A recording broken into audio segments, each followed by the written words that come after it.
मैं सुभाष राज। श्री राम जी की कृपा से पूरे देश में सोना बरसा है।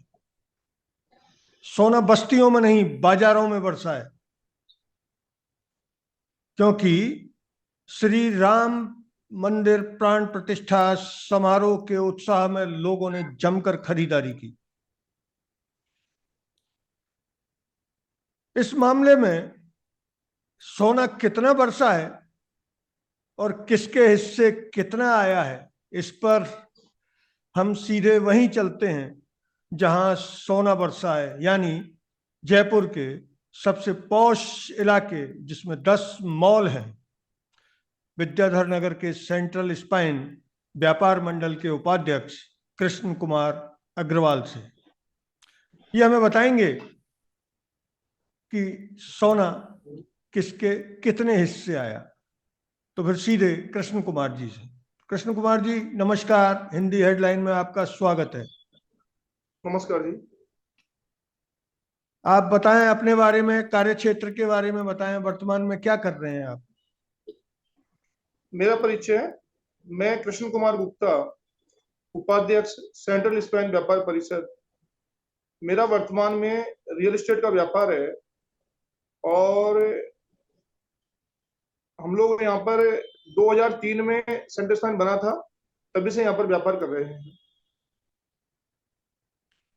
क्या व्यापार करते हैं कृष्ण कुमार जी आप? मेरा रियल एस्टेट का व्यापार है। अच्छा, रियल एस्टेट में शुरू से ही आप यही काम कर रहे हैं? हाँ जी, हाँ, बहुत लंबे समय से ये काम कर रहे हैं। आप कब से उपाध्यक्ष हैं इसके व्यापार मंडल के? हमारी कार्यकारिणी को 3 साल हो गए हैं। 3 साल से मैं उपाध्यक्ष के पद पर हूँ यहाँ पर। तो आप बता पाएंगे कि आपके क्षेत्र में, विशेषकर सेंट्रल स्पाइन व्यापार मंडल जहां जहां तक फैला हुआ है, वहां के व्यापारियों को रोजमर्रा में कोई समस्याएं आ रही हैं, जैसे लाइट, पानी, सुरक्षा आदि? पहले मैं आपको सेंट्रल स्पाइन के बारे में थोड़ी जानकारी दे दूं। सेंट्रल स्पाइन लगभग 3 किलोमीटर के दायरे में फैला हुआ है और यहाँ पर 43 टावर हैं।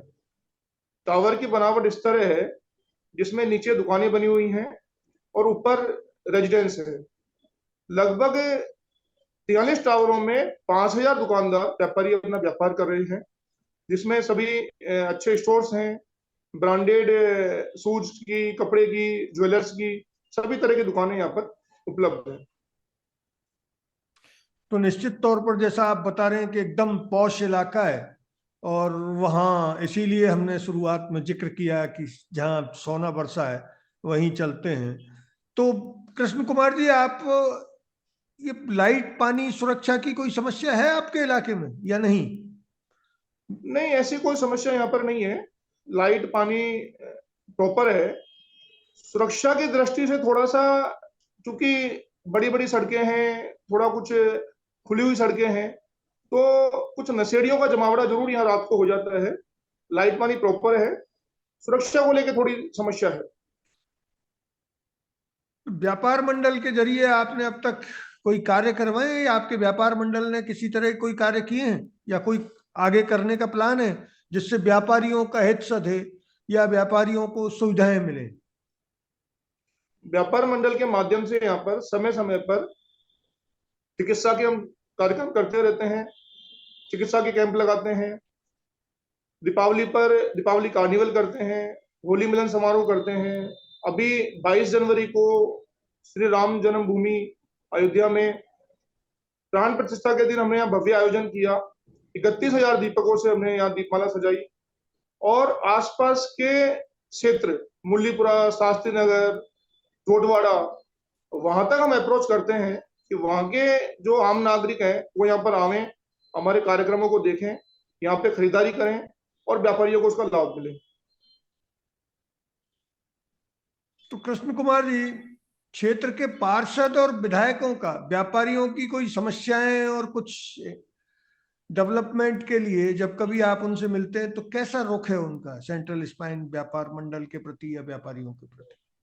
नहीं, हमारे यहाँ पे पार्षद और विधायक को लेके कोई शिकायत नहीं है, लेकिन चूंकि हमारे लिए सौभाग्य का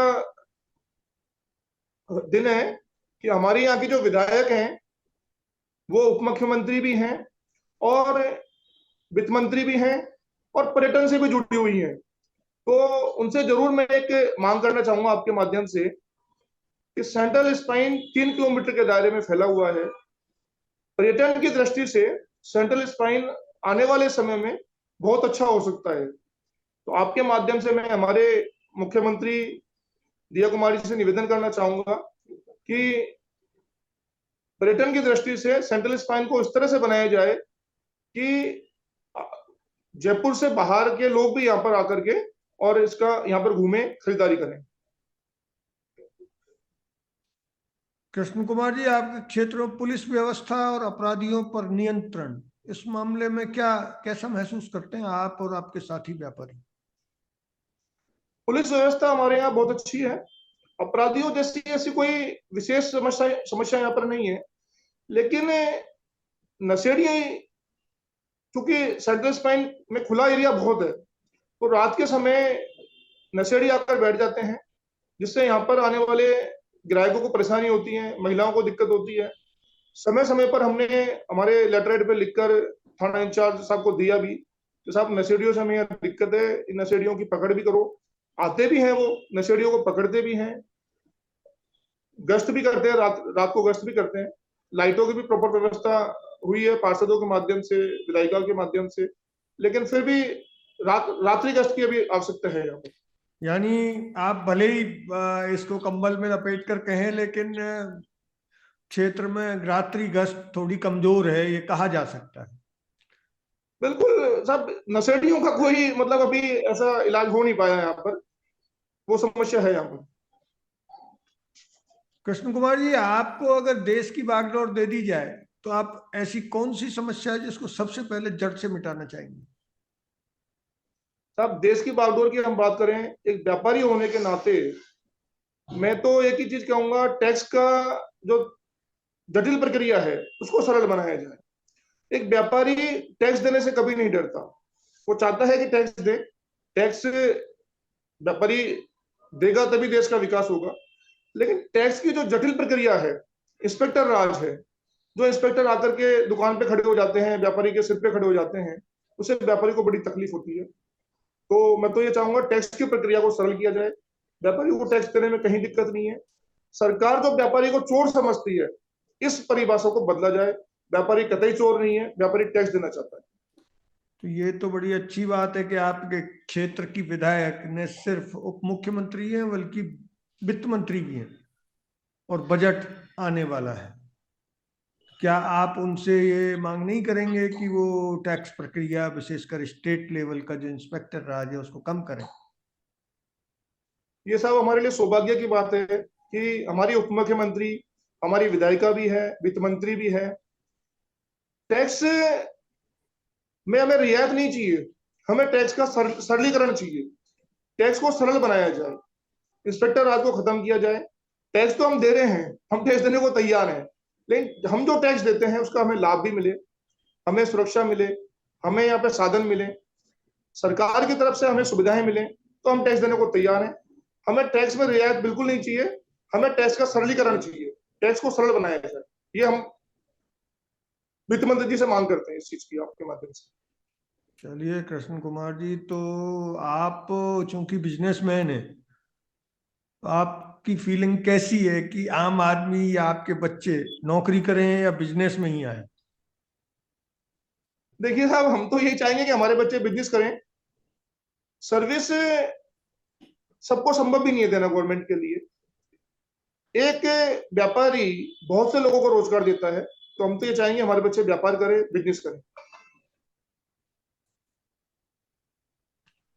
जीवन में सबसे बड़ी परेशानी और खराब वक्त, उससे जब जो उभरे हैं आपको, तो क्या सीख मिली आपको?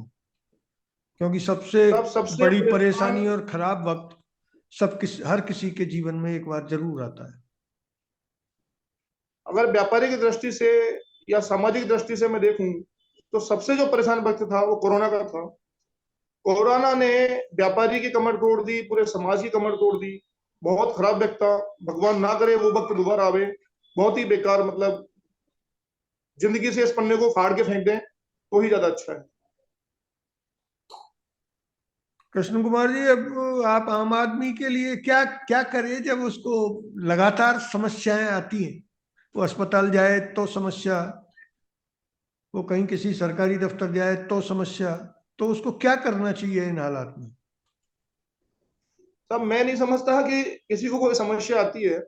समस्या का जो सबसे बड़ा कारण है वो है जानकारी का अभाव। आम आदमी को यदि जानकारी है तो उसको कोई समस्या का सामना नहीं करना पड़ेगा। आज अस्पताल में सारी व्यवस्था को ऑनलाइन कर दिया गया है। आप पहले अपना ऑनलाइन वहाँ पर्ची कटा लें, वहां जाए, कोई दिक्कत नहीं आएगी। सरकार में ऑनलाइन व्यवस्था की गई है, कुछ सुधार की आवश्यकता है। अभी गवर्नमेंट की तरफ से प्रयास किए जा रहे हैं कि और व्यवस्था को ऑनलाइन किया जाए। आज ऑनलाइन एक ऐसी व्यवस्था हो गई है जिससे काफी परेशानियों का समाधान हो चुका है। तो कृष्ण कुमार जी, संयुक्त परिवार बिखर रहे हैं, आप संयुक्त परिवार में रहते हैं या एकल परिवार में? दोनों में नहीं, से मेरा कौन सा तो बेहतर है? मैं संयुक्त परिवार में रहता हूँ और संयुक्त परिवार ही बेहतर है साहब। आज जो परिस्थिति हमने कोरोना काल में देखी कि पड़ोसी से पड़ोसी ने बात नहीं की, लोग बाग अकेले कमरों में पड़े रहे, कोई दवाई देने वाला उनको नहीं था। तो संयुक्त परिवार तो साहब सबसे अच्छा है। और लेकिन आज वक्त की जरूरत ऐसी हो गई है कि बच्चे पढ़ने के लिए बाहर जाते हैं, आदमी को कमाने के लिए बाहर जाना पड़ता है। तो एकल परिवार या अकेलापन मजबूरी बन गई है। इसके लिए ये जरूरी है कि आदमी सामाजिक बने, आस पड़ोस में व्यवहार रखे अपना, और पड़ोसी को ही अपना परिवार समझे। और बाकी तो संयुक्त परिवार सबसे अच्छा है सर। तो ठीक है कृष्ण कुमार जी, हमारे चैनल पर आने के लिए धन्यवाद। तो ये थे धन्यवाद। कृष्ण कुमार अग्रवाल, विद्याधर नगर सेंट्रल स्पाइन व्यापार मंडल के उपाध्यक्ष। इन्होंने जो बताया वो आपने सुना, देखा। इन्होंने समस्याओं को बताया जरूर, लेकिन उसे इन शब्दों में बताया कि वो समस्याएं बहुत सरल लग रही हैं। खैर, कृष्ण कुमार जी बहुत बहुत धन्यवाद। अगर ये वीडियो आपको अच्छा लगा तो आप इसे लाइक करें, शेयर करें और चैनल को सब्सक्राइब करें। धन्यवाद। जय हिंद।